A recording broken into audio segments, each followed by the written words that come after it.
Olá, mulheres de joelhos, tudo bem com vocês? Eu sou a missionária Aline Abreu e eu estou aqui hoje para começarmos o livro de 1 Coríntios. Eu estou muito feliz com tudo que tem chego até nós, de notícias, de como esses estudos têm impactado vidas. Eu espero que esteja impactando a sua vida também. E em 1 Coríntios nós vemos aqui então Paulo tratando com eles a respeito de alguns assuntos muito importantes, não só para a igreja de Coríntios, mas para nosso dia muito atual. Essa carta de 1 Coríntios é uma carta extremamente atual. Então, ela foi escrita por Paulo, pelo apóstolo Paulo. Curiosamente, ela não foi a primeira carta a ser escrita aos Coríntios, né?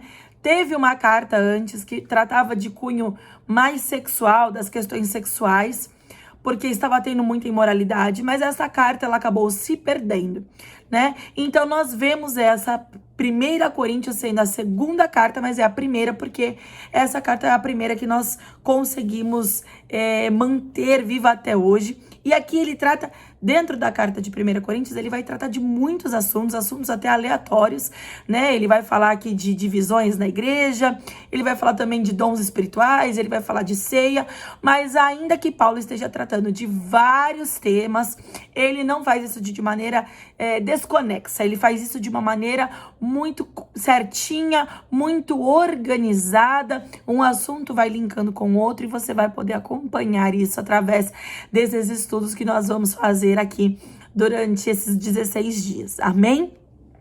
Então nós vemos aqui nessa primeira parte, que vai até o versículo 9, né? Paulo expressando a sua gratidão a Deus por esta igreja, né? Ele fala a respeito de quantos dons essa igreja tem.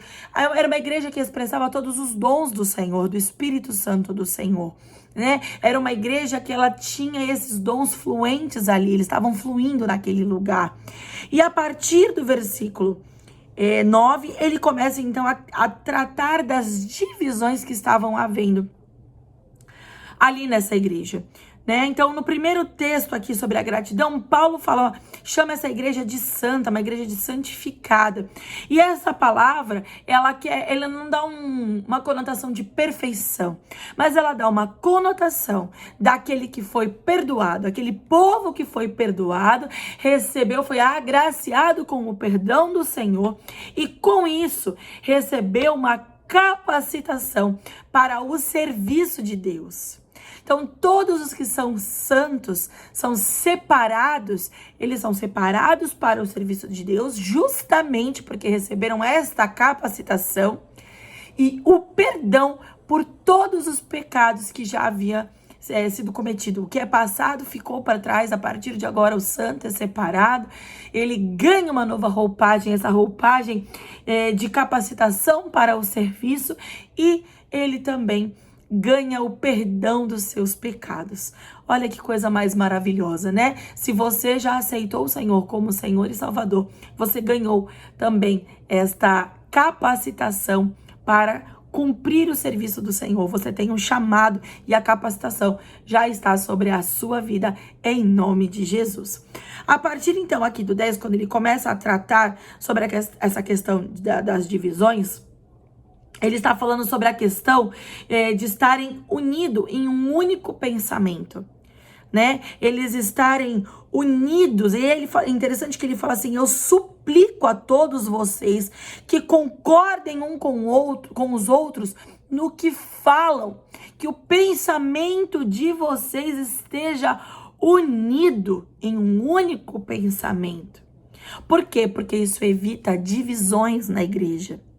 É muito importante que a igreja esteja em um único pensamento, em uma única visão. Não dá pra gente ter pensamentos divididos. E isso não é só a respeito da igreja, mas isso é a respeito, por exemplo, da nossa família também, né? Uma esposa que tem um pensamento para a esquerda com um esposo que tem um pensamento para a direita vai causar divisão. Vai causar divisão. Eu até trago para vocês algo que aconteceu recentemente comigo. Eu estive agora na Conferência do Espírito Santo, em Belo Horizonte, na Igreja Lagoinha. E durante a ministração desses dias, eu pude notar que eu e o meu esposo, a gente já sabia que a gente é diferente, bastante diferente em alguns pontos, mas, por exemplo, nos nossos sonhos, né? Sonhos não nossos pessoais, mas sonhos que deveriam estar alinhados com o Senhor. Quando eu sonho o sonho A e meu esposo está no sonho B, certamente o sonho do Senhor é sonho C. Certamente nós não estamos alinhados com a vontade do Senhor. Então, eu fiz uma única oração no último dia de conferência pedindo, Senhor, alinha os nossos sonhos com os seus sonhos. Porque é frustrante eu sonhar algo e meu esposo sonhar outra coisa. Né? Nós nunca chegamos a denominador comum. Então, nunca tem avanço, só há divisão. E no mesmo dia, o Senhor trouxe respostas para nós nesta conferência. E os nossos sonhos foram alinhados, os nossos pensamentos se alinharam. E desse dia para cá, nós estamos experimentando um novo tempo no nosso relacionamento, um novo tempo com o nosso relacionamento com o Senhor, e tem sido maravilhoso ver a organização que tem acontecido a partir de então. E é isso que Paulo está falando aqui. A divisão, ela não leva a lugar nenhum, né? E ele fala assim: uns estão dizendo, eu sou de Paulo, outros estão dizendo, eu sou de Apolo, outros dizem, eu sou de Pedro, e outros ainda dizem, eu sou de Cristo. E aí ele faz uma pergunta no versículo 13, intrigante. Ele diz assim: acaso Cristo está dividido? Se pararmos para analisar que Cristo é a cabeça de um corpo e nós como igreja somos corpo, quando uma parte do corpo diz, eu sou de um, eu sou de outro, nós estamos esquecendo que, na verdade, todos somos de Cristo. Paulo, em Coríntios, na carta de 1 Coríntios, ele vai nos deixar muito claro que nada é a respeito de nós mesmos. Isso nos mostra soberba. Não é a respeito de quem eu acho que eu sou. Eu acho que eu sou de Paulo, eu acho que... Não, ninguém tem que achar nada. Todos nós somos de Cristo. É isso que a palavra nos ensina. É isso que a palavra nos instrui.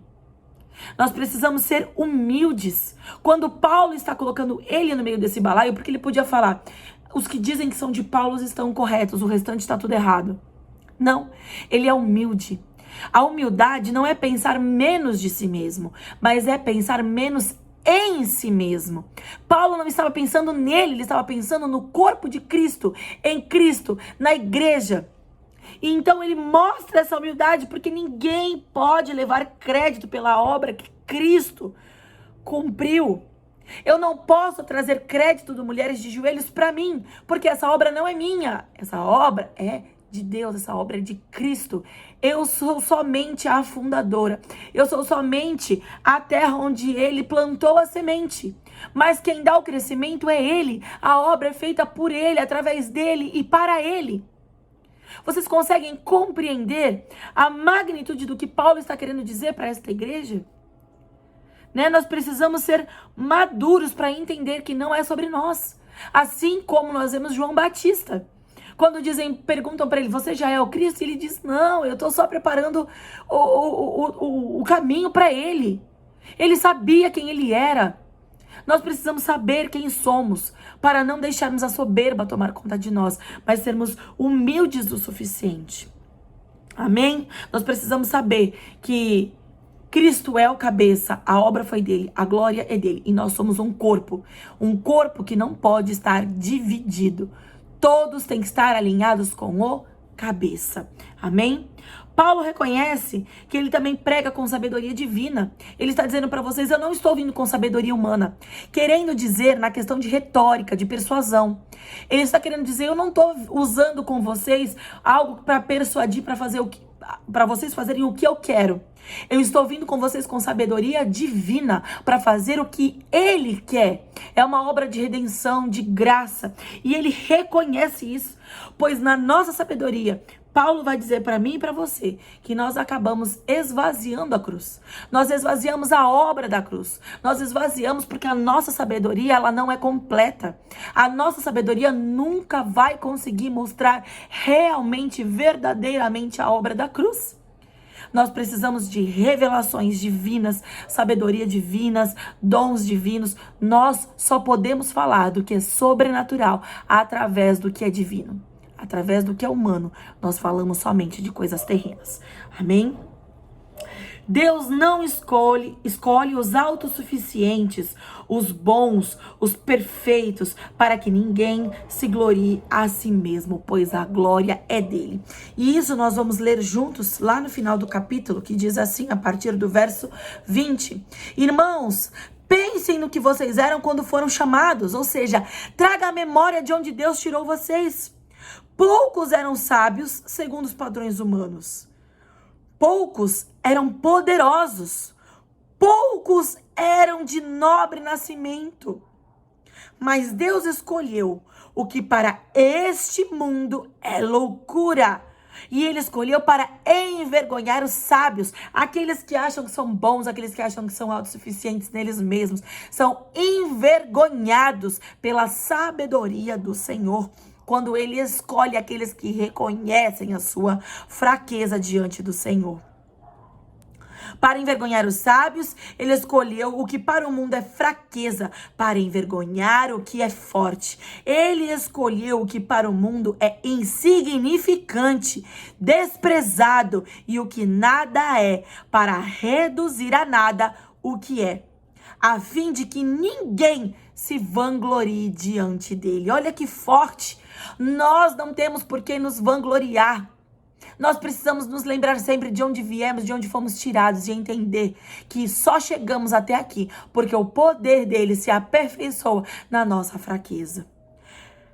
É, porém, por iniciativa dele que vocês estão em Cristo Jesus. É uma iniciativa dele. Nós falamos muito a respeito de aceitarmos Jesus, mas na verdade nós aceitamos um convite, porque o convite partiu primeiro dele. Não foi nem eu e nem você que fomos até ele. Foi ele que veio até nós e nós só fizemos responder a todo esse gesto, esse ato de amor. O qual se tornou sabedoria de Deus para nós, Cristo, né? Isto é, justiça, santidade e redenção. Para que, como está escrito, quem se gloriar, glorie-se no Senhor. Nós não temos glória em nós mesmos. Se for para nos gloriarmos de algo, tem que ser no Senhor, porque eu só sou o que sou, só tenho o que tenho, porque o poder dele opera em mim através do Espírito Santo de Deus. Eu sem o Senhor nada sou e nada posso fazer. Não há sabedoria, nem perspicácia, nem nada que é humano que há em mim. Nada é bom o suficiente. Eu só sou o que sou e só posso chegar em altos níveis, porque o poder dele opera em mim. Se for se gloriar, glorie-se então no Senhor. Amém? Amanhã a pastora Adriana está aqui para continuar esse texto e tem muito mais para vocês ouvirem da parte de Deus, em nome de Jesus. Meus amores, Deus abençoe vocês e gravem isso, gloriem-se no Senhor, em nome de Jesus. Amém.